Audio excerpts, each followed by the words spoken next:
Hi guys, कैसे हैं आप सब। तो स्वागत है आपका हमारी इस नई वीडियो में। तो आज के लेक्चर में हम देखेंगे पार्ट 1 ऑफ इंडियन कॉन्स्टिट्यूशन, जिसमें सेक्शन 1 से लेके 4 तक की बात करी गई है, यानी अनुच्छेद 1 से लेके 4 तक में संघ और इसके क्षेत्रों की चर्चा करी गई है। ठीक है, तो हम बड़े ध्यान से समझेंगे और हम ये भी समझेंगे कि परीक्षा में कहाँ से क्या सवाल आ सकता है। ठीक, तो जो हमारा सबसे पहला कॉन्स्टिट्यूशन का जो पहला आर्टिकल है वो कहता है कि name and territory of union, कि जो हमारा यूनियन है यानी संघ है उसका नाम क्या होगा। ठीक है, तो हमारे पहले आर्टिकल में दिया हुआ है इंडिया दैट इज़ भारत।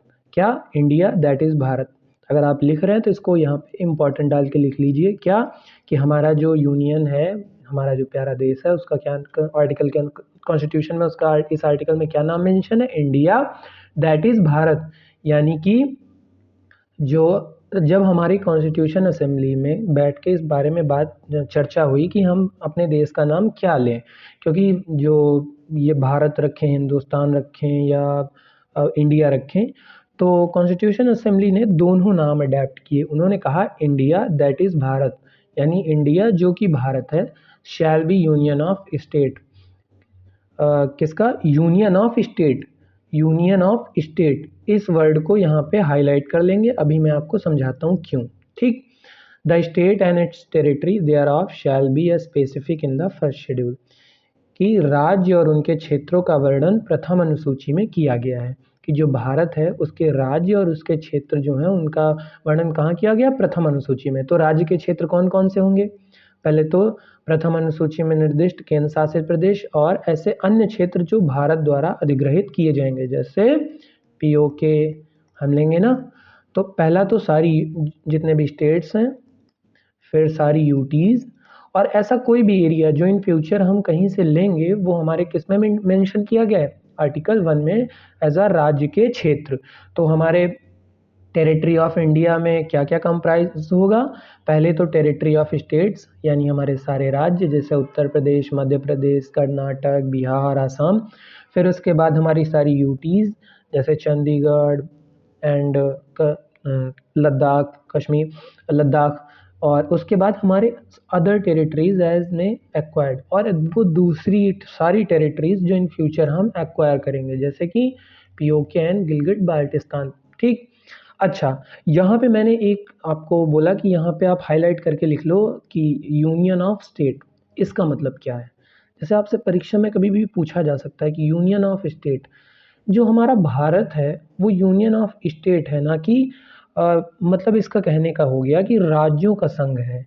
क्या है? राज्यों का संघ है, ना कि क्या नहीं है?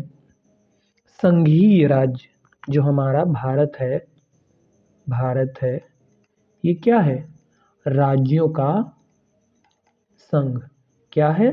राज्यों का संघ। क्या नहीं है? संघीय राज्य। क्या नहीं है? संघीय राज्य। अच्छा, इन दोनों में फर्क क्या होता है? जैसे जब कॉन्स्टिट्यूशन असेंबली में बाबा साहब भीमराव अंबेडकर जी ने कहा कि बी आर अंबेडकर जी ने कहा कि जो भारत है वो राज्यों का संघ है, ना कि संघीय राज्य। जैसे जब हम बात करते हैं यूएसए की, तो जो यूएसए है वो संघीय राज्य है। क्या है? संघीय राज्य। मतलब यूएसए के अलग अलग स्टेट्स, अलग अलग 50 स्टेट्स ने एक एग्रीमेंट पे एग्रीमेंट किया और मिलके क्या किया कि एग्रीमेंट किया और मिलके एक स्टेट फॉर्म किया, जिसे हम बोलते हैं यूनाइटेड स्टेट ऑफ अमेरिका। ठीक, लेकिन भारत ऐसा नहीं है कि अलग अलग विभिन्न विभिन्न जो राज्य हैं उन्होंने कोई एग्रीमेंट फॉर्म किया। जैसे मान लिया ये यूपी था और ये हमारा बिहार था, इन या फिर और जो बाकी सारे स्टेट्स हैं उन्होंने कोई एग्रीमेंट किया कि हम एक साथ मिलके, एक साथ जुड़ के एक हम देश का निर्माण करेंगे। नहीं, जो हमारा भारत है वहाँ पे प्रशासनिक सुविधा के लिए, ताकि हमें काम करने में आसानी हो, इसलिए उसको विभिन्न विभिन्न राज्यों में बांट दिया गया। जैसे मान लिया कि हम बात करते हैं, जैसे यहाँ पे मान लिया एक पर्टिकुलर एरिया है, एरिया ए। ठीक, यहाँ पे एक जैसे लोग खाना खाते हैं, एक जैसी बोली बोलते हैं, एक जैसा कल्चर है उनका। तो वहाँ पे जो उन लोग के लिए वो राज्य में कानून बनाने होंगे, वो बनाने में आसानी होगी। तो बस इस वजह से हमने उसे विभिन्न राज्यों में बांट दिया है। तो जो भारत है वो राज्यों का संघ है, is the union of state, ना कि संघीय राज्य। क्या नहीं है? संघीय राज्य। ठीक, तो संघीय राज्य कौन है? यूएसए। तो अच्छा, यूएसए में क्या है कि यूएसए में उनके कॉन्स्टिट्यूशन में ये है मेंशन कि अगर कोई भी राज्य यूएसए से बाहर जाना चाहे तो वो बाहर जा सकता है। जैसे मान लिया 50 स्टेट्स हैं, किसी स्टेट का कल को मन हो गया कि नहीं भाई हमें यूएसए के साथ अब नहीं रहना, यूएसए के साथ नहीं रहना। हाँ, मानता हूँ कि वो प्रक्रिया थोड़ी कठिन है कि उसको बाहर जाने के लिए काफ़ी मतलब टफ प्रोसीजर है, लेकिन वहाँ पे ये प्रोसीजर दिया हुआ है कि वो अगर चाहे तो यूएसए को छोड़ सकता है। लेकिन भारत में ऐसा कुछ नहीं है। भारत में कोई भी राज्य भारत के बाहर नहीं जा सकता। क्यों? क्योंकि हमारा जो भारत है वो क्या है? यूनियन है, स्टेट्स का यूनियन है, ठीक? यूनियन ऑफ स्टेट, जिसको हमने कई सारे स्टेट्स में डिवाइड कर रखा है, ठीक? अब हम आगे बात करते हैं आर्टिकल नंबर 2 की। आर्टिकल नंबर हमारा 2 क्या कहता है कि एडमिनिस्ट्रेशन ऑफ और एस्टैब्लिशमेंट ऑफ न्यू स्टेट, क्या कहता है कि कहता है हमारा कि एडमिशन और the establishment of new state, parliament में by law admit into the union of India और establish new state of such term and condition as it thinks fit. अनुच्छेद 2 में क्या दिया है कि नए राज्य का प्रवेश, यानी कोई मान लिया ये जैसे भारत है, ठीक? इसमें कोई एक नया राज्य है वो शामिल होना चाहता है, प्रवेश या स्थापना संसद को अधिकार है। ये सारे अधिकार किसके पास है? संसद के पास है कि वह किसी भी नए राज्य को भारत संघ में शामिल कर सकता है या नया राज्य स्थापित कर सकता है, ठीक है? उसके बाद कि अनुच्छेद हमारा 2 क्या कहता है कि जैसे किसी भी नए स्टेट को भारत में आना है तो उसको शामिल कौन करने की क्षमता किसके पास है? संसद के पास, ठीक? फिर हमारा आर्टिकल 3 क्या कहता है? Formation of new state bye parliamentary law.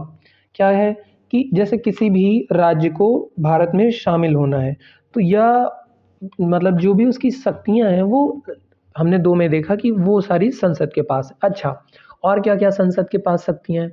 पहली शक्ति ये है, जैसे हम यहाँ पे पॉइंट जो नंबर डाल के लिखेंगे ए, कि form a new state by separation of territory from the state or by uniting two or more state or a part state by uniting any territory to part of any state. जैसे हम देखते हैं कि हमारी जो संसद है उसके पास क्या है कि किसी भी राज्य के क्षेत्र को अलग कर दे या फिर दो राज्यों को मिलाकर एक नया राज्य बना सकती है। जैसे कि इसका एग्जाम्पल क्या है?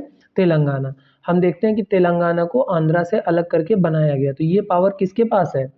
ठीक, तो ये हमारी जो पावर है किसके पास है? सेंटर के पास। अच्छा, सेंटर चाहे तो किसी भी राज्य के क्षेत्र को बढ़ा भी सकती है। तो जैसे मान लिया सेंटर को किसी भी स्टेट है उसके एरिया को इम्प्रूव करना है तो वो भी क्या कर सकती है? पावर सेंटर के पास। किस में दिया हुआ है? आर्टिकल नंबर 3 में। तो आर्टिकल नंबर 3 में क्या क्या दिया हुआ है?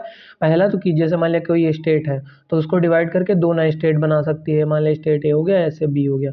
जैसे यूपी से अलग हुआ उत्तराखंड बना, ठीक? आंध्र प्रदेश से तेलंगाना बना। उसके बाद किसी राज्य के क्षेत्र को घटा सकती है। जैसे हम मिनी स्टेट्स को देख लें कि यूपी का एरिया था, इसको कम कर दिया गया और इसको क्या किया गया? तोड़ के अलग स्टेट बना दिया गया। किसी राज्य की सीमाओं को बदल सकती है। जैसे मान लिया कि ये एक एरिया है पर्टिकुलर, ठीक? यहाँ पे क्या है? एक स्टेट का एरिया लगता है। तो अगर सेंटर चाहे तो वो क्या कर सकता है कि इसकी जो ये बाउंड्री है इसको ऐसे ऑल्टर कर सकता है कि वो बोलेगा अब यहाँ से यहाँ तक की एरिया, ये एरिया अब इस स्टेट का हो गया और ये एरिया जो है इसको कम किया गया है, अब ये जो एरिया है ये दूसरे स्टेट का है, ठीक? और क्या कर सकते हैं? किसी भी राज्य का नाम बदल सकती है। जैसे किसी भी स्टेट का नाम बदलने की पावर किसके पास है?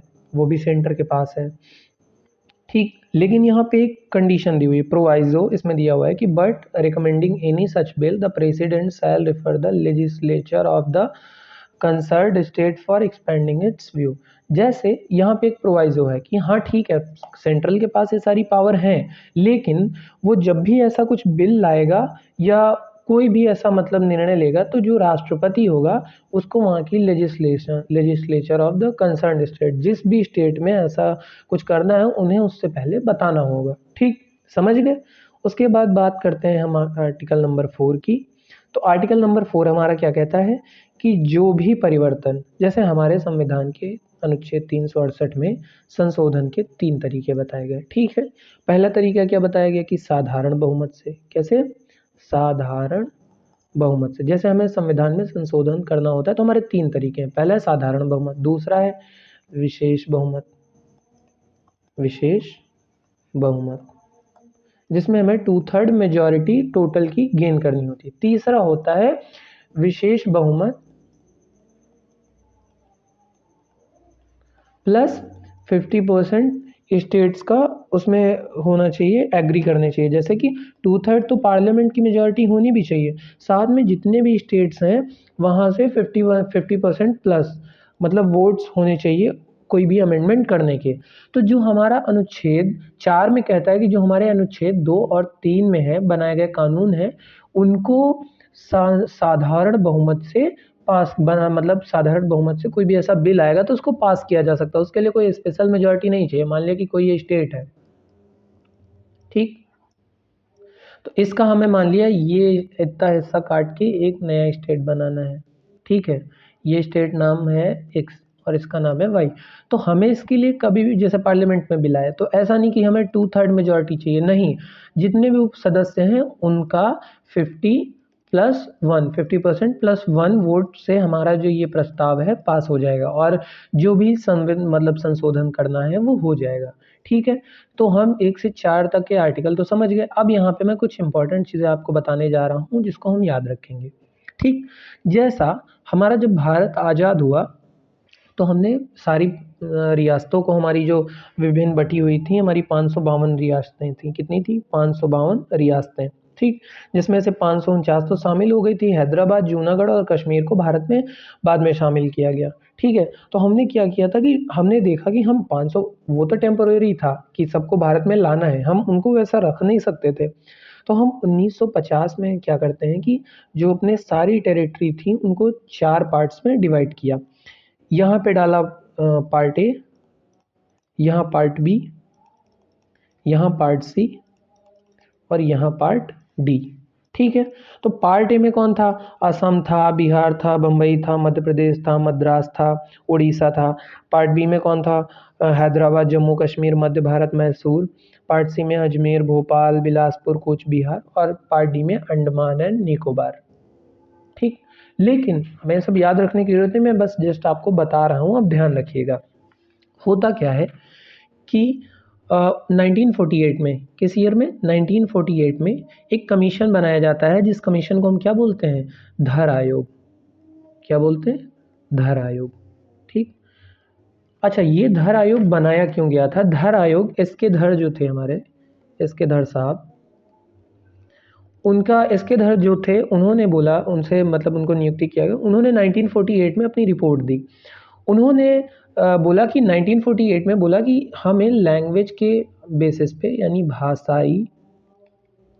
भाषाई आधार पे जो हमारे राज्यों का विभाजन नहीं करना चाहिए, राज्य विभाजन नहीं करना चाहिए, ठीक। 1948 में उन्होंने ऐसा बोला, लेकिन अक्टूबर 1953 में हमारा पहला भाषाई राज्य बन जाता है। कौन सा राज्य बनता है? तेलुगु भाषी को मद्रास से अलग करके हम पहला कौन सा राज्य बनाते हैं? आंध्र प्रदेश। अच्छा, क्यों बना था? क्योंकि हमने देखा कि ना जो मद्रास एरिया था, मद्रास था जिसको हमने किस में रखा था? पार्ट बी में। उस मद्रास में एक थे पोट्टी श्री रामुलु। कौन थे? पोट्टी श्री रामुलु। इन्होंने क्या किया? अनशन पे बैठ गए, 56 दिन अनशन पे रहा और इनकी हो गई डेथ। तो वहाँ की सिचुएशन काफ़ी वर्स्ट हो गई थी, वायलेंस वगैरह हो गया था। तो 1953 में क्या होता है, हमारा एक नया स्टेट बनता है, आंध्र प्रदेश, ठीक है। उसके बाद फिर हमारा फजल अली कमीशन, ये सब आप चाहो तो स्किप कर सकते हो, लेकिन वन लाइनर है, आप याद रखोगे तो फिर बढ़िया ही होगा। फजल अली कमीशन, कौन सा? फजल अली आयोग, ठीक।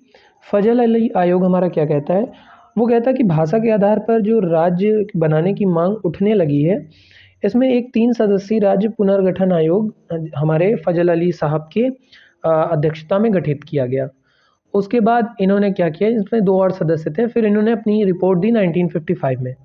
इन्होंने बताया कि हाँ, ये बात हमें एक्सेप्ट करनी चाहिए। इन्होंने क्या कहा कि ये जो भाषा के आधार पर विभाजन है ना, ये हमें एक्सेप्ट करना चाहिए।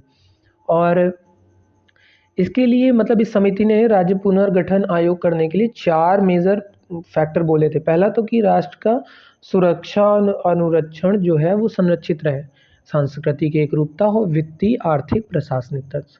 लेकिन हमें सब याद रखने की ज़रूरत नहीं है, स्किप कर सकते हो। बस हमें ये याद रखना है कि हमारा फजल अली कमीशन कब बना था, सॉरी इसने रिपोर्ट कब दी थी? 1955 में। कब? 1955 में। उसके बाद और तो कुछ ज़्यादा याद रखने के लायक नहीं है।